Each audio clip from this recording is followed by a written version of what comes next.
Remember, knowledge, it ain't free. You got to pay attention.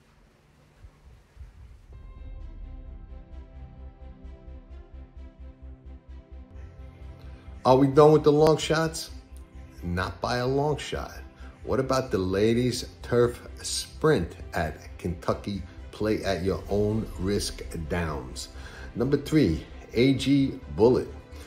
This filly has never run bad on the grass sprinting. Likes that quirky 6.5 furlong distance. She handles this tricky Kentucky Downs course, and she's got the right pilot to navigate it in Umberto Rispoli. I think she can be very dangerous at a very, very nice price. AG Bullet and Umberto Rispoli have run them off their feet. After a little success at Kentucky Play at Your Own Risk Downs last week with our Sure Bet Coffee Play of the Day, we're going to go back again this week, and we're going to race 9, horse number 10. I'll say it loud for the people in the back. Howard Wallowitz. You got 12 horses lining up for a $2 million purse, 6.5 furlongs. It ain't ever easy over there, but we'll take a shot, and we got IRAD up that never hurts. Howard Wallowitz fights on from the inside, and he's going to do it. Howard Wallowitz with a big bang in the aristocrat Franklin Simpson.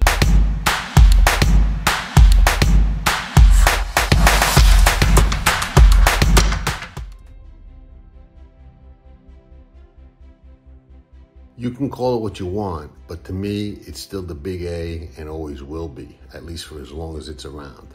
For the Sure Bet Coffee Play of the Day, race 10, Beautiful Love. That's who I like.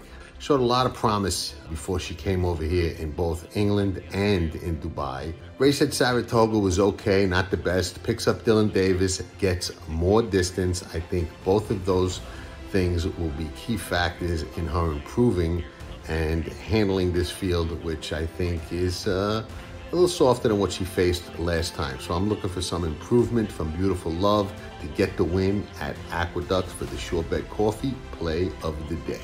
And here comes Beautiful Love on the grandstand side. The leader can find no more. But here comes Beautiful Love just rolling down the floor outside of the turf course. And it's going to be Beautiful Love. Dylan Davis, they win the Fasig-Tipton Jockey Club Oaks Invitational.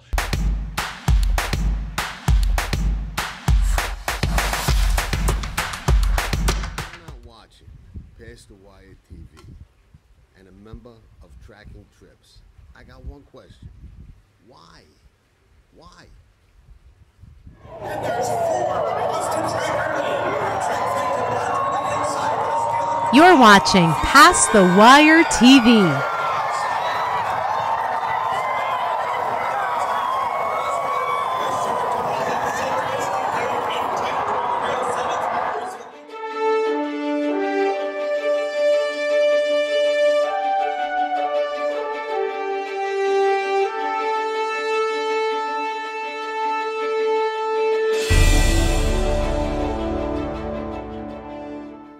Ciao tutti.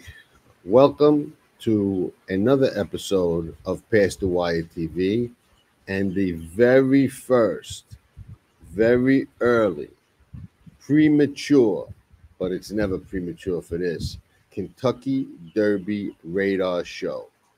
You think it's too early to start talking about the Kentucky Derby? Col caso, no way. Never too early to talk about the Kentucky Derby.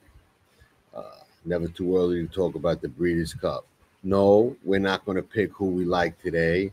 We're not stunad, but we're going to start talking about who's on the radar and who's not.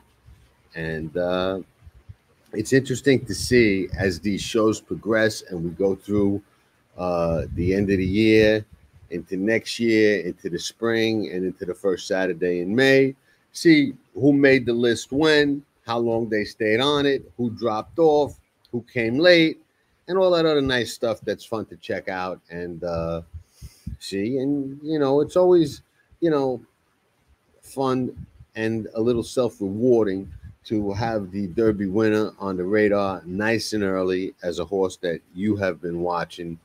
I got 3 on my early Derby radar, and we'll talk about all 3 of them in just a moment. But a couple of things. First things first. Uh, what comes before the Derby? We know the Breeders' Cup is coming up, and we are going to be ready. And we'd love for you to join us at our seminar. Every year, we do a big Kentucky Derby and a big Breeders' Cup seminar. I can tell you about it myself, but I'll put a link to some of the information in there. And the best thing I could tell you is ask people who've attended. See what they say. See what they think. Uh, our record speaks for itself. Uh, we cover a lot of stuff, a lot of information. Uh, well worth the price of admission because technically it's priceless. Uh, it's a great seminar, not just because it's the Past the Wire seminar and it's ours. It's the best seminar in the game, bar none, hands down. Nobody's even close. Often imitated, never duplicated. But we have a lot of fun. We come up with a lot of horses. Like I said, ask anybody who's attended over the years and see what they tell you, not what I tell you. And this year, it's brought to us by our good friends at AmWager, phenomenal betting platform, sure bet coffee, great coffee, helps horses. Well, I mean, what else? What else you want to do? You know, ride with us. You'll never starve. We're going to have a great seminar, and we're going to go for some kill shots and going to find some good horses to play, some good horses to play against. We're going to work it all out. It's interactive. If you attend the live version, you missed the live version, you get a replay, probably a cheat sheet this year also. So no excuse. Ride with us again, and we'll have a lot of fun. We just started taking reservations. They are somewhat limited. We'll get a lot of people in, but they're somewhat limited. So grab it early. You won't be. You will not be sorry. Now, moving along. We're going to be back to our live shows. I'm riding solo today because schedules were conflicting. So we got no Big Race Jim. We got no Geo. But I think I could hold down the fort for this one episode. But this week, I think Thursday at 7 o'clock, we'll put an announcement up on the channel, on the website. Thursday, 7 p.m. Eastern Standard Time, live, our weekend preview. Obviously, we'll be talking the Pennsylvania Derby, so we won't get into that now. We'll save that for then. But we'll talk about a couple of stakes every week, what's happening, what's not happening, some observations, and should be a really good weekend preview show. And if you've been watching our Saratoga Saturday shows, you know that we will come up with our fair share of winners, which is always a lot of fun and adds to the excitement, no question about it. So with that said, we're going to talk early Kentucky Derby radar. Now, you don't get paid no extra for picking the winner now unless you make one of those ridiculous advanced bets. And if you do that, I suggest that you do it in Vegas and take nothing less than 75, 100, 150 to 1, because so much could happen between now and then. And these people that are bragging, oh, I got 20, 30 to 1 on this 3 or 4 to 1 shot because I bet early. You could have it all day long. Not for me. I picked the winner now. I want a lot of money. Because you don't even know who's in the race, who's going to make the gate, what can go wrong. So you want me to pick the winner of the Kentucky Derby now? I'll tell you, no, can't do it, won't do it. And if I'm going to take a stab at it, I want the odds to be like lottery-like. So with that, I pass on that advanced bet wager. If it's for you, it's fun. But for me, it's just about the satisfaction of knowing that I knew some of the good 3-year-olds earlier than some other people might have. And, that's self-rewarding in and of itself. And, when it comes to the Kentucky Derby, whether you like the favorite, who's usually not an odds-on favorite. You know, you get 3-1, 5-2, 7-2 favorites, whatever the case may be, most years anyway. Or you like a 20 or 30-1 shot. There's always value to be had. You can create value in any scenario on that day, at that track, in that pool, and in that race. So you don't got to worry about getting value at this time. I'd rather wait till we know most of the intangibles and make my selection then. So that's what we'll do. But there's 3 horses that I would like to talk about, who are on my, like I said, very early, and usually premature is a very bad thing. We don't like premature anything. But premature Derby radar we can live with. So we will do just that. Uh, First horse I'm going to talk about, 2 of the horses that we're going to talk about actually made their debuts at Saratoga. Now we know a lot of bonds. Everybody points their horses, good horses anyway, to Saratoga. We know that. All right, no secret. Everybody looking to win it at the spot. Uh, but Delmont doesn't take a very far behind back seat, especially when it comes to Bob Baffert. But we'll get to that. We're going to cover Delmont last. No disrespect meant.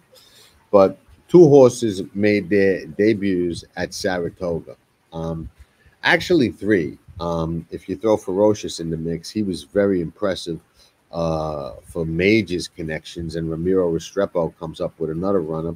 He was very impressive after his debut and took a lot of hype, but did not run back to that necessarily in a race that he might have got a lot out of. So he's not quite on my Derby radar yet, but you know, it's early. He may be. But who is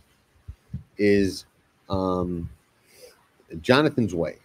Jonathan's Way took a lot of money for his debut at Saratoga. He was hyped. He was tipped. He didn't break well, and he ran past everybody in what was an impressive race.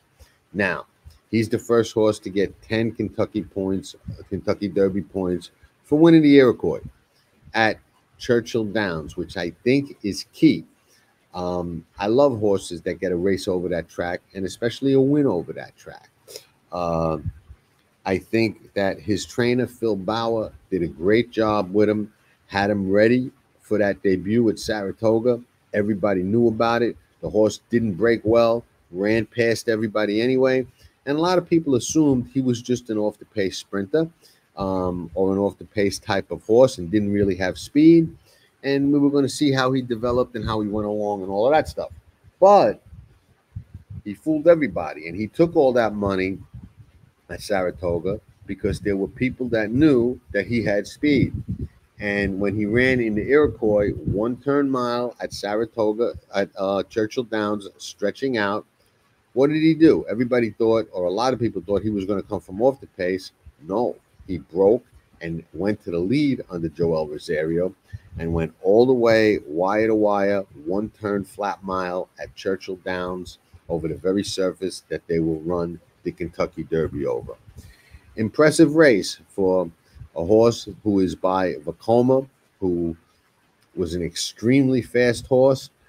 Pedigree doesn't exactly scream distance. He's out of an Indian Charlie mare. Again, can get some distance, but doesn't scream it. But Vacoma was very, very fast. His 2-year-olds are off to a lightning rocket start. And, you know, this horse has to be considered, you know, an early contender for the Run for the Roses.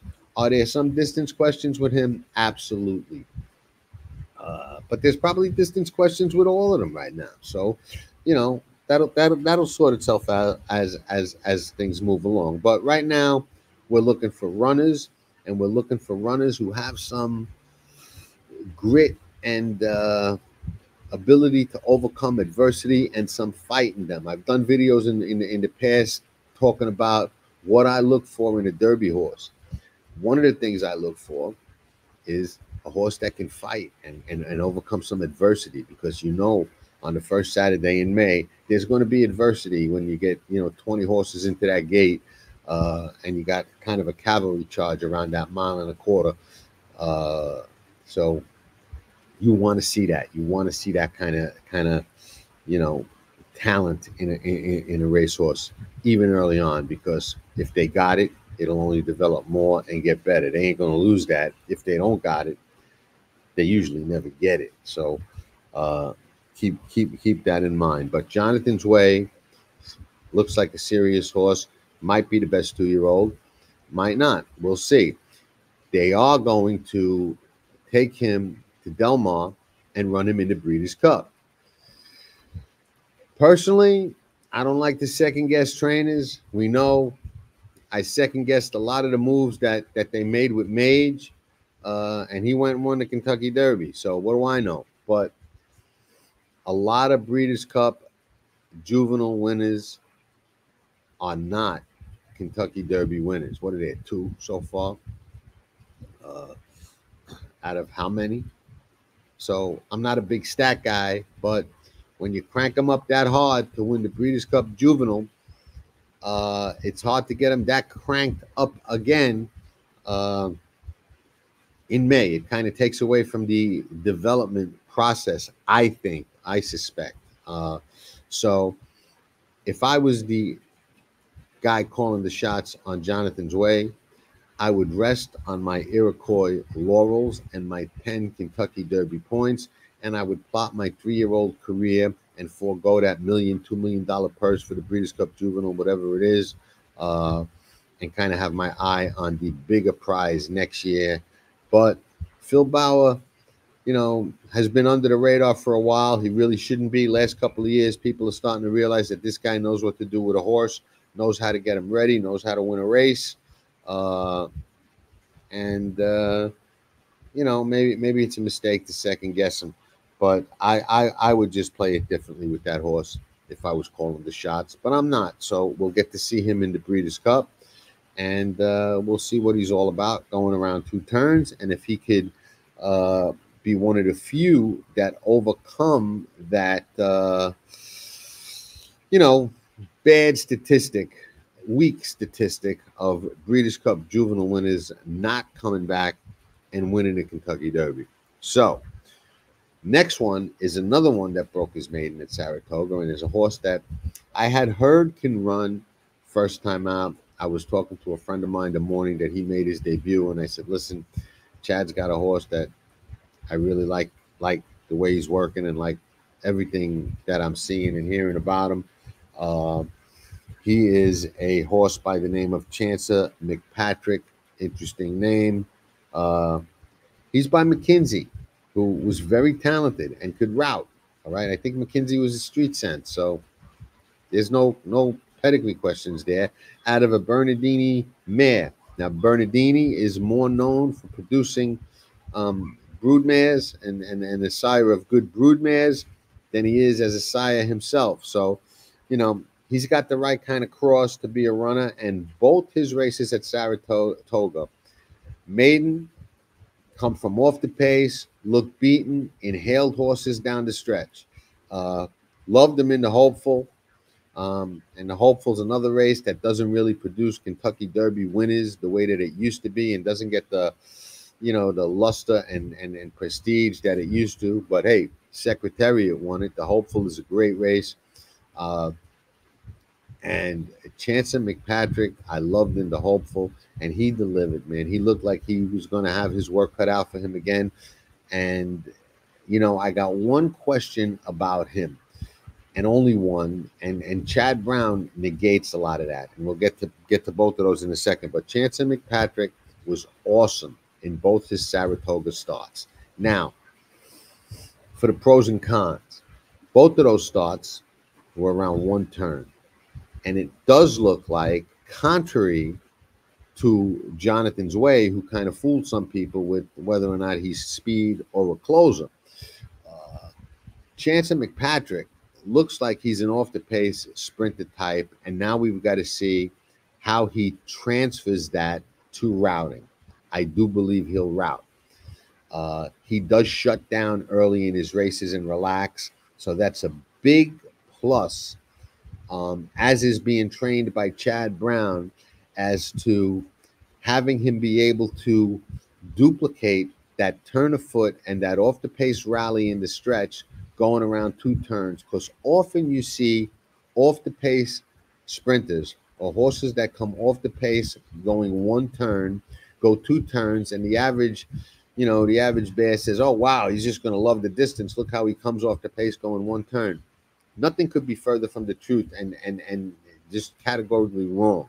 A lot of times, more often than not, when they go 2 turns and they go a route, that kick, that pace, that explosive turn of foot is not as explosive and as fast and as powerful, because they've gone more ground and they've gone around 2 turns, so they can't duplicate it. When they can, watch out, because that just screams that they're a racehorse.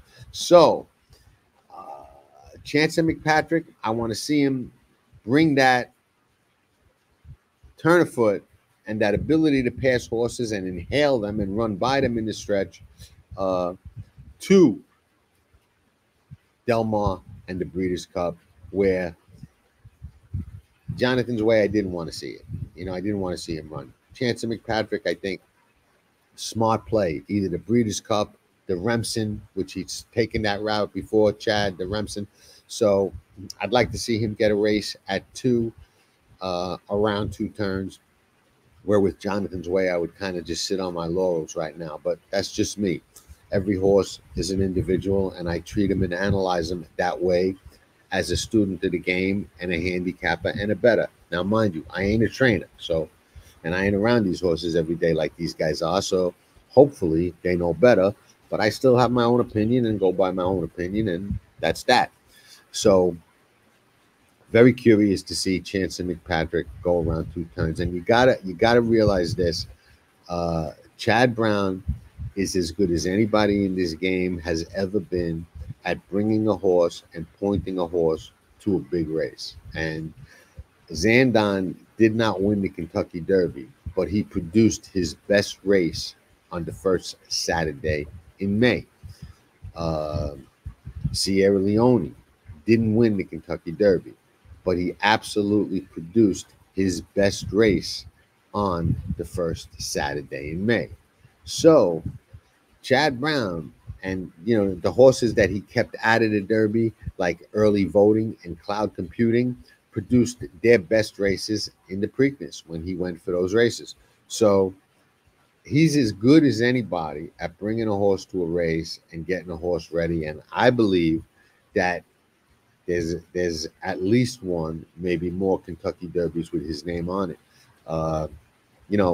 After Cavanier lost the Kentucky Derby to Grindstone, going back a ways, Bob Baffert said, that's it. I thought that was my chance to win the Kentucky Derby. I just missed it. Bang. Look what happened after that. Same applies to Chad. He probably felt, Sierra Leone doesn't log in, one more jump, whatever. There was my Derby. Nah, don't worry about that. Bob thought the same thing, and look what happened with him. Chad, you just keep doing what you're doing, and they're going to come. And Chance and McPatrick may be the one. Now, it's interesting that he's got another one that's similar to Zandon and similar to Sierra Leone. He likes to come from off the pace, and off the pace horses are always a little bit at a disadvantage and somewhat, pace dependent and more trip dependent than a lot of other horses. That's just the nature of the beast, But you play the hand you dealt. You don't really change a horse's style that much, I don't think, anyway. But eventually one of them is going to get the trip and get it done. And Chance and McPatrick, like I said, I loved his stretch run in both races. He is a determined horse with a nice turn of foot that likes to pass horses, likes to get the job done. And I can't wait to see him go around 2 turns and see if he's still that same kind of horse. Now, let's pack up our bags and head out west. Del Mar, where the Breeders' Cup will be this year, and we will be there covering the Breeders' Cup with all kinds of stuff. We'll be out in the mornings, we'll be out in the afternoons, we'll be Past the Wire TV in it all over the place. Will be tracking trips all over the place. If you're not a member and not watching, why? Got to be nuts, hate money, or just don't want to win. So change that, because that ain't the way to roll in this game. But out west, the Del Mar Futurity, everybody thought the horse with the great name, Getaway Car, which obviously we know I love cars, and we know I like getaways. So Getaway Car, love the name. A lot of people thought he was a foregone conclusion, but when you got as many good horses as Bob does, and as many good 2-year-olds as Bob does, the other Bob wins as much as the other Bob. So what happened?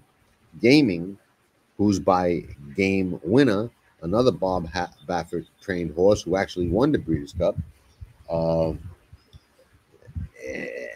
just was awesome. Just awesome. And those West Coast horses, and those, especially those Bob Baffert ones, but even all those West Coast horses, sometimes they don't get the respect that some of the East Coast horses get, but they win their share of derbies. They win their share of big races. Bob wins his share of derbies, and he's back in this year. And let me tell you something. If you don't think that he wants to prove a point, just watch National Treasure's Preakness after he was finally able to get back into the Preakness after that whole fiasco was over. What happened? He won it. He's going to do everything that he can to get those horses to the Derby the right way. And like Chad, nobody brings him up to the Kentucky Derby as good as Bob. And we're talking about gaming because he won the Del Mar Futurity. But he's got a bunch of others. So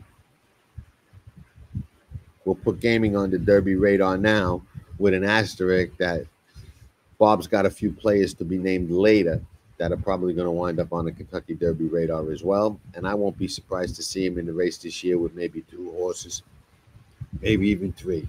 But that there's a big circle around the first Saturday in May on the calendar in that gentleman's kitchen, guaranteed. And in the barn. Calendar in the barn, big circle, probably in red for the color of roses. Now, we'll close out with this. Churchill Downs made a little bit of a rule change based on field size. If there's only X amount of horses in the race, I think 5, they've only given out 75% of the points, blah, blah, blah. Kind of, I don't know. I don't really know how I feel about it. It is penalizing the track and the winners a little bit for the field size, but they're doing what they think is right. It's their race. I'm not going to get too overly analytical about that and that call and what effect it's going to have on the starting gate come the first Saturday in May. A lot of people worry about, the Japanese got to do this to get in when the Americans got to do that. It all works out in the end. You get a bunch of really good horses in there. I really can't think of, off the top of my head, a horse that should have been in that got excluded because of any of these rules or anything like that. There could be 1 or 2 out there. You might remember one and you could bring it up, but off the top of my head, I don't think that makes that much of a difference. It all kinds of evens out in the end. So we'll see what happens along those lines. If somebody gets shut out, that's a shame, but hopefully they won't. But early, episode 1, premature, which we don't like, but we're going to make a pass here. Kentucky Derby radar. We got 3 horses on there: Jonathan's Way, Chancer McPatrick, and Gaming. Now, I don't even think Steve Haskin has done the first edition of his legendary Derby Dozen yet. I would guess, and I'm not going to try and outguess Steve. He's been doing this a long time, but I'm going to be pretty confident that those 3 are on his Derby Dozen. We only got a Derby 3, but he'll have his Derby Dozen, and I'm confident that these 3 will be on there. That's probably a no-brainer, but there'll be some others on there. So we'll see. Maybe we can even get Steve on the show when he does the first or second one and talk about his Derby dozen and kind of compare and contrast a little bit and see if we've got any different observations about any of these horses. With that, like I said earlier, Breeders' Cup seminar coming up. Grab a spot. We'll have some fun. We'll take some swings. Your second set of eyes, mine, always hurts. Always helps to have 4 eyes instead of 2. Can't hurt, and worth the price of admission. A lot more coming up. Tracking trips. Check it out. Our Sure Bet Coffee plays of the day. Check them out, usually on a Saturday or a Sunday, but you never know when one might pop up. So subscribe, hit notify, and, ride with us. You'll never stop. This is what we do, and this is what we love to do. So with that, I will close. There's going to be a big auction, a special auction, an auction that benefits horses, which is what we like to do and like to support, by Sure Bet Coffee, benefiting a rescue. I'll wait for the announcement to come out and give you more details. But stay tuned.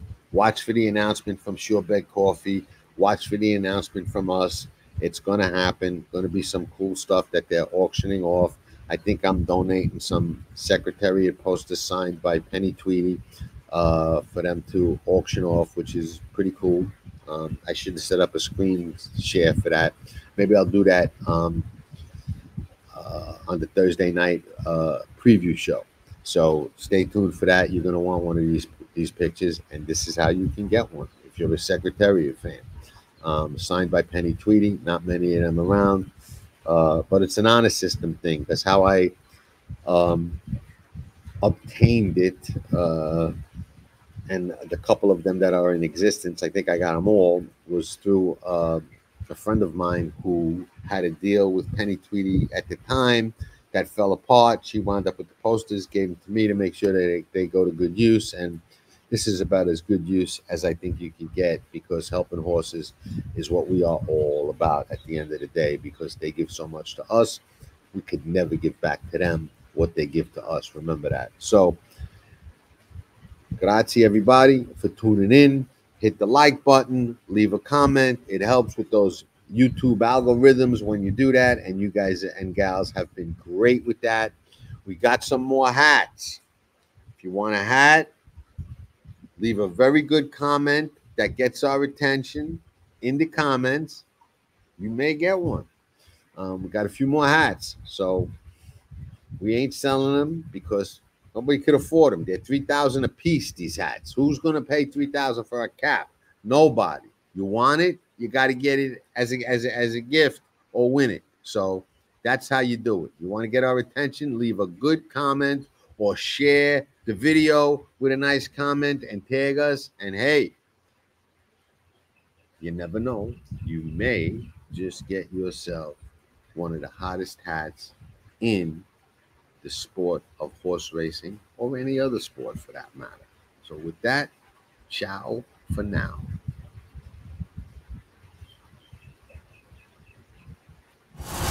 They're off in the 2023 First Crop Sires race. Maximum Mischief makes the lead with the most 2-year-old maiden special winners by any sire. On the backstretch, Mitoli and Omaha Beach close the gap with stakes performers from coast to coast. Vino Rosso finds his best and leads on the turn with 4 Grade 1 colts on dirt. But it's Mitoli with his 3rd TDN Rising Star, your champion freshman, leading an impressive Spendthrift Superfecta. Tracking trips from Past the Wire and the Pick Six King, John Stettin. As your handicapping partner, John is your second set of eyes on the past performances, replays, numbers, trips, and more, helping you find the angles and plays others miss. Each week you get expert analysis, smarter ways to press your opinions, and the keys to cashing bigger tickets. Tracking trips from Past the Wire. Give yourself an edge and partner with a pro. Get a second set of trained, experienced eyes. Join today. Membership has its benefits.